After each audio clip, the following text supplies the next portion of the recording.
Pas facile de trouver un emploi en ce moment, on le sait, c'est la crise. Alors imaginez pour une personne handicapée, c'est un peu la double peine.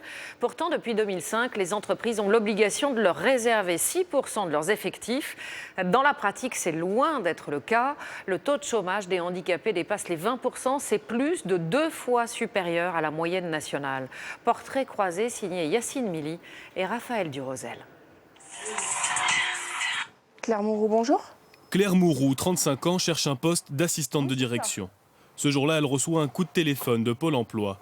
Au bout du fil, la conseillère la prépare à son prochain entretien et Claire a des questions précises à lui poser. D'accord. Quand l'employeur vous pose des questions par rapport à votre reconnaissance qualité de travailleur handicapé, est-ce qu'il faut répondre ou pas, donner des détails? Claire est considérée par les médecins comme bipolaire. Elle souffre de troubles de l'humeur. Un handicap qui fait fuir bon nombre d'employeurs. Depuis 2 ans, Claire peine à trouver un emploi stable. Il faut cacher son handicap. Il ne faut pas que ça se voie et il faut montrer à l'employeur qu'on en veut. Et moi, pour moi, travailler, c'est une thérapie. Je ne peux pas rester sans travailler. Ces dernières années, le nombre de demandeurs d'emploi handicapés a explosé.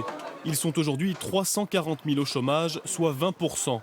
Un taux 2 fois supérieur à la moyenne nationale. Claude Yvet, lui, a plus de chance. Malvoyant depuis la naissance, il est aujourd'hui comptable à la SNCF.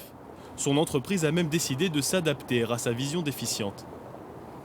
Voilà des installations spécifiques pour moi, étudiées en laboratoire.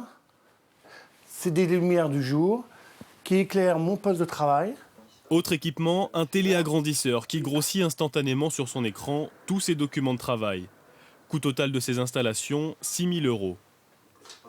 Alors Claude, Intégralement prise en charge par son entreprise. à l'échelle de la société, non, c'est pas énorme. C'est un investissement ? C'est un investissement, oui, pour le travailleur. Moi, je suis très content de ses performances, du travail qu'il me fournit. Pour Claude Yvet, au travail, son handicap serait même parfois un atout. L'organisation est un point fort chez moi. Pourquoi? En fait, je ne cherche pas mes documents, je sais où ils sont. Donc je connais beaucoup de collègues. Pour chercher un document, ils perdent 5 minutes. Les entreprises de plus de 20 salariés ont l'obligation de recruter au moins 6% de travailleurs handicapés. Mais peu d'entre elles respectent la législation. L'entreprise de Claude Yvet, elle, n'atteint pas les 4%.